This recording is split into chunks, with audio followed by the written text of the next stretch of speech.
इंसान कितने वक्त तक जिंदा रह सकता है? मतलब यहाँ उम्र का जिक्र हो रहा है, आप गेस कीजिए कि एक व्यक्ति की उम्र कितनी हो सकती है। अच्छा, वैसे इसको लेकर तमाम तरह के मिथ है। बहुत सारे लोग ये कहते हैं कि आजकल तो देखिए हालात ऐसे हैं, इतना अडल्ट्रेशन हो चुका है कि 60-70 साल से ज़्यादा कोई ज़िंदा ही नहीं रह सकता।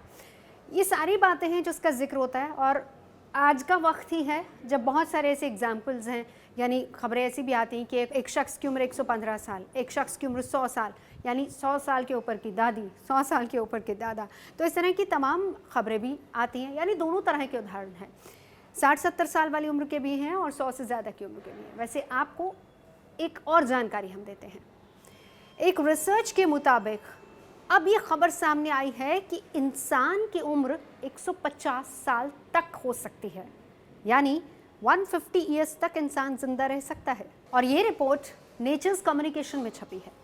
वैसे सिंगापुर में कुछ इस तरह के फीचर्स इजाद किए गए हैं जिसमें ये पता लगाया जा सकता है कि इंसान ज़्यादा से ज़्यादा, यानी एक शख्स की उम्र कितनी हो सकती है। डायनेमिक ऑर्गेनिज्म स्टेट इंडिकेटर, जी हाँ, ये सिंगापुर के वैज्ञानिकों ने बनाया है और इसमें बहुत सारी रिसर्च की गई।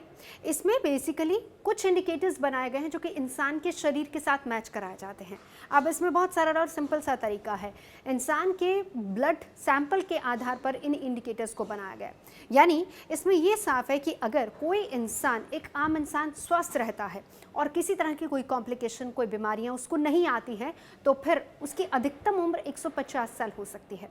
अब ऐसा नहीं है कि ये किसी खास उम्र के लोगों के ब्लड सैंपल्स लिए गए हों, इसमें हर वर्ग की उम्र के लोगों के ब्लड सैंपल्स लेकर इस तरह के इंडिकेटर्स तैयार किए गए हैं, जिसमें कुछ स्वस्थ शरीर भी थे और कुछ ऐसे शरीर भी थे जिनको किसी न किसी रोग से जो लोग ग्रसित थे। तो उसी के आधार पर इन इंडिकेटर्स को तैयार किया गया, जिसके बाद उनके ब्लड सैंपल्स और उनकी बॉडी प्रेशर के हिसाब से ये तय किया गया कि अगर इंसान स्वस्थ रहता है, किसी तरह की कोई बीमारी उसको नहीं होती है, तो फिर 150 साल तक वो जिंदा रह सकता है।